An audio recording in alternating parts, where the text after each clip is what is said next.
You know what nobody talks about at cocktail parties or investment conferences? The real reason you should be trying to make money? And I'm not talking about buying a beach house or driving a Mercedes or impressing your neighbors. Those are just shiny distractions from what actually matters.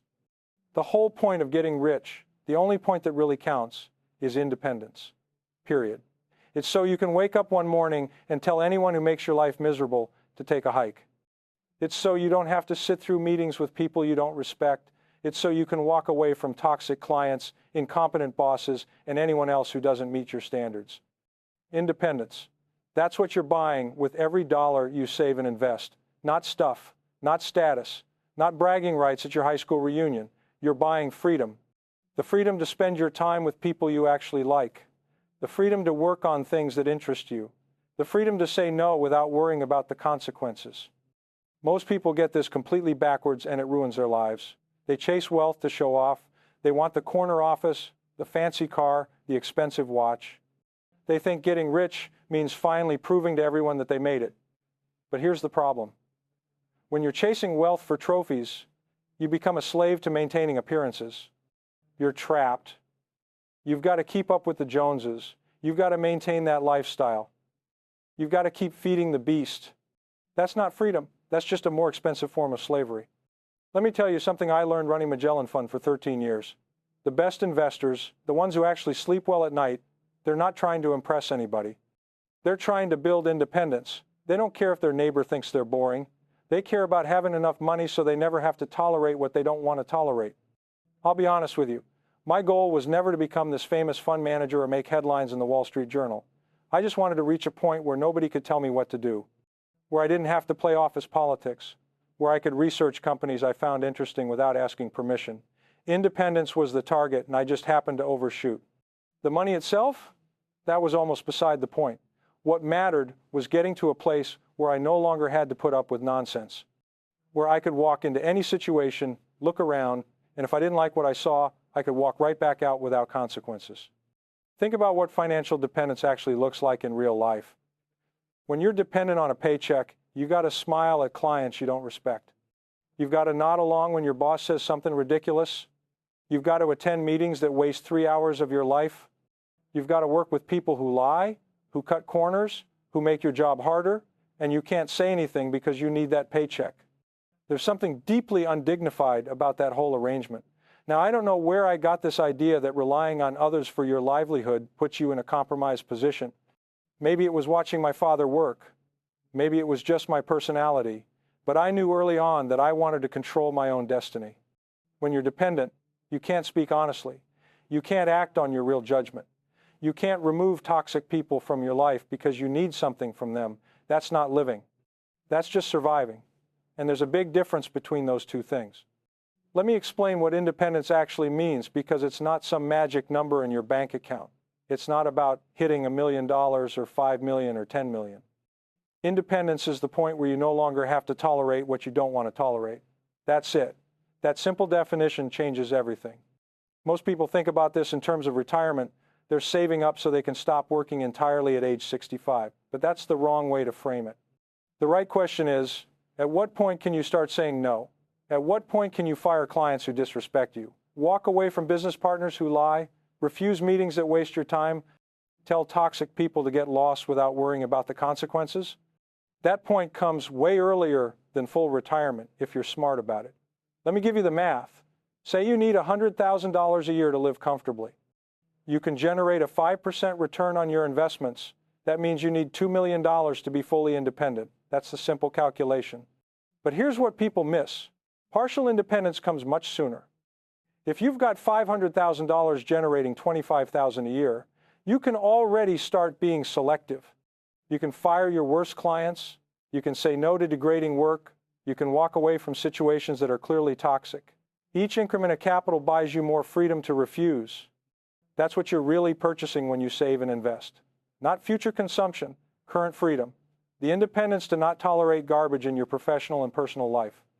Now, let me tell you why I loved being a portfolio manager once I had some money. The independence suited me perfectly. I could figure things out myself. I could make my own decisions. I could invest my own money the way I wanted to. I didn't have to implement someone else's bad ideas. Here's something I realized early on. Most of the time, I thought I knew better than the client anyway. So why should I have to do it their way? That's an honest assessment that most competent people share but won't admit. They think they're smarter than the people paying them. The only difference is whether you're dependent enough that you have to pretend otherwise. Working for others means constantly implementing decisions you know are wrong. You might even explain why something's a mistake, but you do it their way because they're writing the checks. This arrangement is degrading for intelligent people, not because they're arrogant, but because using your brain to execute bad decisions represents a fundamental misuse of your capabilities. Once I had enough money on my own, the choice was obvious. I'd rather invest my own capital than beg for it from people who didn't understand what I was doing. To hell with investment bankers. To hell with consultants. To hell with committees and approvals and endless meetings. I didn't need other people. And that's the point. You don't need other people. Not once you've got enough capital to operate independently. The whole purpose of accumulating wealth is so you don't have to need people you don't want to need. So you don't have to get along with people you don't want to get along with. Here's where most people make their catastrophic mistake, and I see this all the time. They achieve some level of financial success, maybe significant success, and then they stay trapped anyway. The terrible business partner who lies to them, they keep that relationship because we've been together so long. The toxic client who disrespects them, they keep taking the work because the money's good. The soul-crushing job, they stay because the benefits are nice. Meanwhile, they're miserable. They've got money in the bank, but they're still dealing with the same garbage that made them want independence in the first place. This is absolutely insane behavior. The whole point of building wealth is gaining the ability to remove negative influences from your life. If you have that ability and you don't use it, you've wasted everything you built. You're just a wealthy person in a prison of your own making. Let me be as direct as possible here. The toxic people in your life, the ones trying to fool you, lie to you, or who aren't reliable in meeting their commitments, they're a test. And most people fail this test. They see the warning signs clear as day and they ignore them. You know those people who walk around practically wearing signs that say, danger, danger, do not touch, and somehow other people charge right ahead and get involved with them anyway? You can laugh, but it's still a horrible mistake. They ignore the red flags. They make excuses. They rationalize. They convince themselves this person is different or they can change them, or the warning signs don't mean what they obviously mean. I've watched brilliant people, careful analytical people, completely abandon their judgment when it comes to problematic individuals. They see the lies, they experience the betrayals, they suffer the unreliability, and they stay. Why? Let me give you the main reasons, and they're all terrible. First, sunk cost fallacy. They've already invested years in this relationship, already extended trust, already made accommodations. Walking away means admitting that investment was wasted. So they throw good years after bad, hoping things will improve. But people rarely change, and the years already lost are gone regardless. Second, fear of confrontation. Ending relationships creates discomfort, awkward conversations, potential conflict, maybe retaliation. So tolerating the situation seems easier, but it's not easier. The cost of toleration gets paid every single day. The cost of confrontation is one difficult moment. You're trading one hard conversation for years of ongoing misery. That's a terrible trade. Third, misplaced loyalty.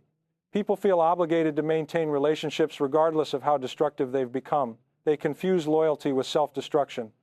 They think being a good person means accepting bad treatment. This is completely backwards. You have no obligation to keep relationships with people who make your life worse. None. Loyalty is earned through reciprocal good behavior. It's not demanded as a permanent entitlement regardless of how someone treats you. Here's a framework I use. Every relationship in your life has a return on investment. I'm not just talking about financial relationships. I mean all relationships. You're investing your time, energy, attention, emotional resources. What are you getting back? Some relationships have positive returns. They energize you, they support you, they make you better. Those deserve continued investment. Some relationships have negative returns. They drain you. They create problems. They make you worse. Those need elimination or minimization as fast as possible. Most people never do this accounting. They maintain relationships based on history, obligation, proximity, or inertia, not actual returns. They keep negative return relationships for decades because ending them feels awkward. But look at the arithmetic. Every hour dealing with toxic people is an hour not spent with people who deserve your time. Every ounce of energy wasted managing unreliable people is energy unavailable for productive work. The costs compound. That's what people don't understand. Toxic relationships don't just cost you directly, they cost you everything you could have done instead. Now, here's what changes the whole equation. When you have money, when you have independence, you get to eliminate these people from your life. But here's the catch. You have to actually do it. Having the ability without using it means you wasted all that effort building wealth. And here's the other part most people miss. You don't just get to eliminate bad people. You have to earn the right to attract good ones. The best way to get a good spouse? Deserve one. The best way to get a good business partner? Be a good partner yourself. This isn't feel-good motivation. This is arithmetic from the other person's perspective. Why would an excellent potential partner choose to work with you? Why would a high-quality person want you in their life? If you're unreliable, dishonest, or incompetent, good partners will avoid you. They have options. They don't need to tolerate your deficiencies. The only people who'll work with you are those lacking better alternatives. This creates a sorting mechanism. Low-quality people get stuck with each other, high-quality people find each other, and the difference maker is whether you deserve good partners. I've been blessed with remarkable partners throughout my life. How did I get them? Partly because I tried to deserve them, partly because I was shrewd enough to select them carefully, and partly because of luck. Notice the order. Deserving comes first, selection second, luck third. You can't select excellent partners if you haven't made yourself someone they'd want to work with. The process is mutual. While you're evaluating them, they're evaluating you. So how do you deserve better partners? It's simple but not easy. First, reliability. Do what you say you'll do. Meet your commitments. Be where you're supposed to be. If you can't do something, say so up front rather than making excuses later. Second, honesty. Tell the truth even when it's uncomfortable. Don't shade your communications to look better. Don't hide problems until they become crises. People can handle bad news. Discovering you lied destroys everything. Third, competence. Actually be good at what you do. Develop skills that create value. If you want excellent partners, bring something excellent to the partnership. Fourth, fairness. Don't try to capture more than your share. Don't exploit temporary advantages. Build relationships where both sides win, because those are the only relationships that last. The safest way to get what you want is to deserve what you want. It's the golden rule. Deliver to the world what you'd want if you were on the other end. Most people spend enormous energy trying to get things they don't deserve. Through manipulation, through posturing, through extracting short-term advantages. And they wonder why they keep ending up with terrible partners. They end up with terrible partners because excellent people can see what they're doing and avoid them. Let me give you 3 rules that have guided my choices about who to work with. These are simple, they're not original, but following them consistently will transform your life. Rule 1, don't sell anything you wouldn't buy yourself. This sounds like ethics advice, but it's practical. Selling things you wouldn't buy attracts customers you don't respect. It puts you in relationships built on convincing people to act against their interests. Over time, this corrupts everything. Your work becomes something you're ashamed of. But selling things you'd buy means you can be proud of your work. You can tell customers the truth. You can build relationships with people you respect because they made a smart decision choosing you. Rule 2, don't work for anyone you don't respect and admire. This is dangerous to ignore because we're all subject to control by authority figures, especially ones who reward us. We model ourselves on people above us. We adopt their values, habits, ways of thinking, whether we want to or not. Working for someone you don't respect means gradually becoming more like them, adopting their compromises, internalizing their rationalizations, becoming someone you don't respect. The solution requires some cleverness. Figure out who you do admire. Then maneuver tactfully so you're working under people you respect. Many employers will permit this if you're shrewd about it. But if you can't work it out, if you're stuck under someone dishonest or incompetent, leave. The damage to your character isn't worth any salary. Rule 3, work only with people you enjoy. Life's too short to spend working hours with people who make you miserable. If you dread interactions with colleagues, partners, or clients, something's deeply wrong. This doesn't mean everyone has to be your best friend, but there should be mutual respect and pleasant professional interaction. When that's missing, the relationship needs to change or end. I've been incredibly fortunate following these rules. Partners who met all 3 criteria made everything else easier. And more importantly, when I needed to cut someone off who violated these principles, I had the financial independence to do it. Now I know what you're thinking. This sounds selfish. Cut out toxic people. Choose who you work with. Prioritize your own independence. What about obligations? What about loyalty? What about sticking with people through hard times? Here's the distinction. There's a difference between someone going through hard times and someone who is toxic. Hard times are external circumstances. Toxicity is character. A good partner having a bad year deserves your loyalty and support. You don't abandon people because of circumstances beyond their control. You double down on good people when they need help. But a toxic person, someone who lies, who's unreliable, who tries to fool you, they're not having a bad year. They're showing you who they are. And the honest thing to do is believe them and remove them from your life. The highest form of human cooperation looks different than most people imagine. It's what I call a web of deserved trust.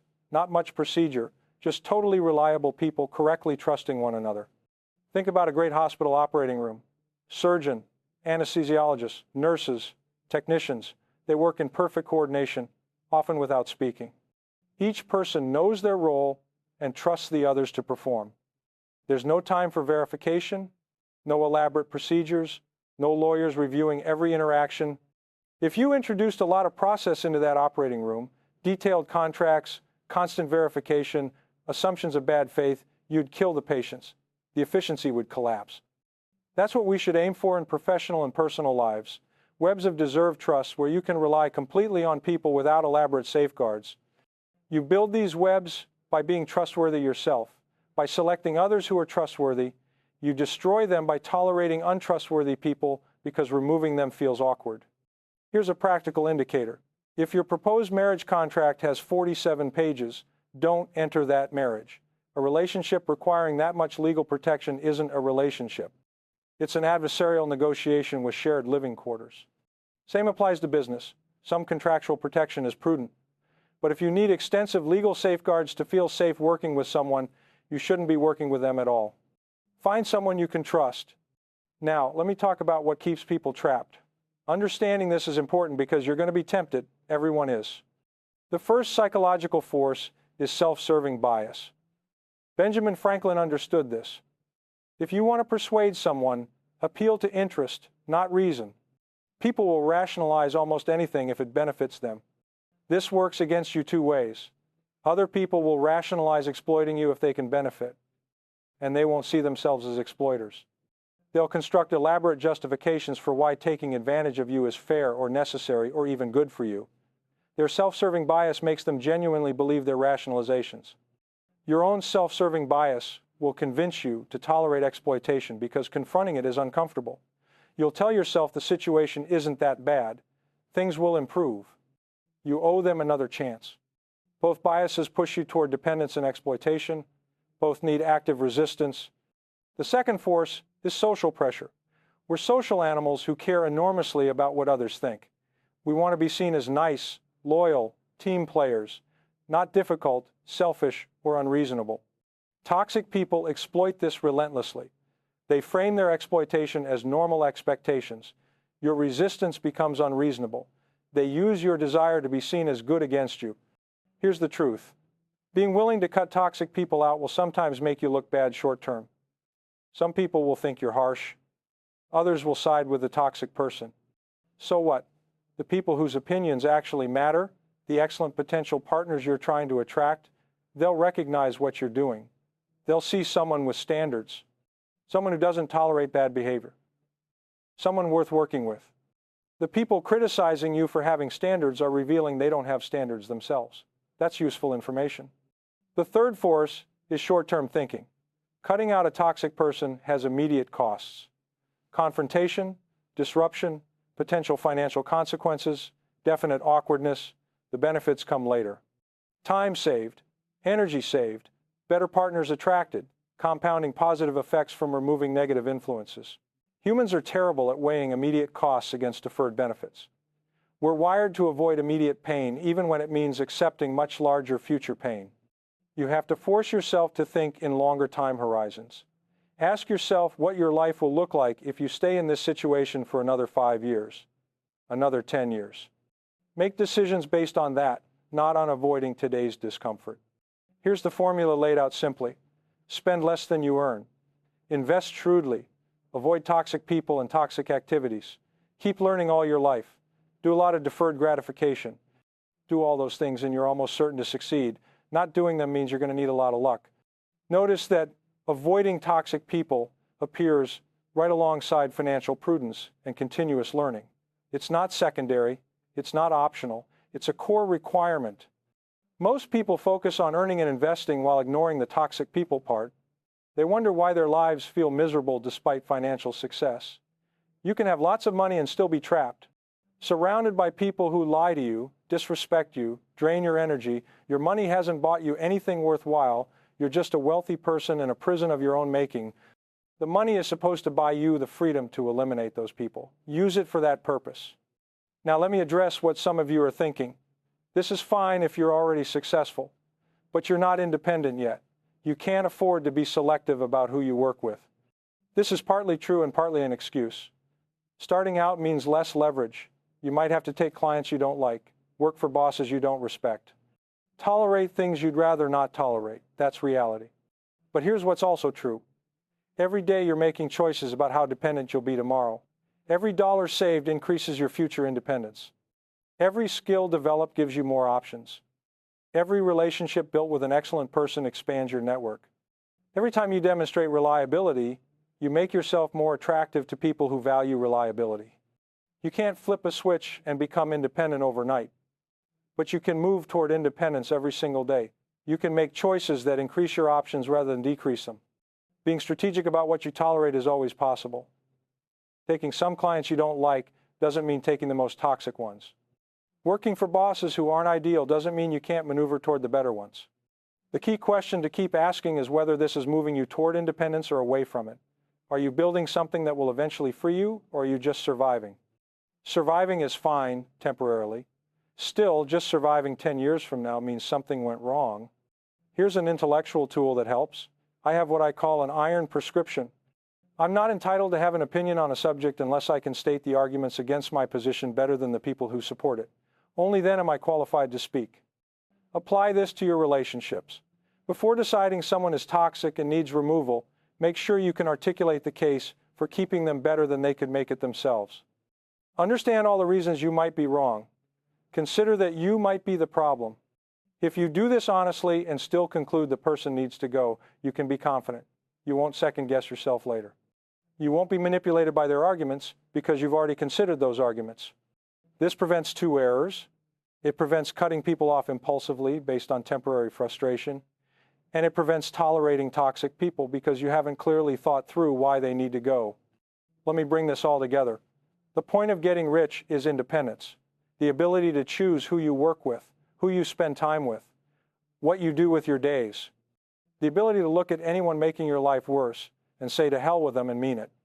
This independence gets built through financial accumulation, yes, but also through developing yourself into someone who deserves excellent partners, and through the willingness to actually remove toxic people once you have the ability to do so. Most people fail at one of these three. Some never accumulate enough to have real choices. They stay dependent their whole lives, tolerating whatever circumstances impose on them. Some accumulate plenty but never become the kind of person excellent partners seek. They end up rich but surrounded by other flawed people who tolerate them only for their money. Some become excellent people with resources but never actually use their independence. They stay trapped in toxic relationships out of inertia, misplaced loyalty, or fear of confrontation. All three failures produce the same result: a life spent tolerating what you don't want to tolerate, where you can't say what you think, can't act on your judgments, can't be fully yourself because you're dependent on people you don't respect. That's not success. That's just a different kind of failure. Here's what I want you to take away. Start building your independence today. Every financial decision, every relationship decision, every career decision should prompt the question, is this moving me toward or away from the ability to choose my life? Develop yourself into someone worth partnering with. Be reliable, honest, competent, fair. Become someone that excellent people want in their lives. And when you encounter toxic people, when you see those signs that say danger, believe them. Don't charge ahead anyway. Don't rationalize. Don't give them another chance. Get them out of your life. Do it fast. The highest form of civilization is a web of deserved trust. Build that web by being trustworthy yourself and selecting trustworthy others. Refuse to let anyone into that web who will damage it. Your life is too short and too valuable to spend tolerating people who don't deserve your toleration. Earn your independence, then use it. That's the whole point of getting rich, not the car, not the house, not the fancy vacations, the independence to live life on your terms with people you respect. Everything else is just window dressing.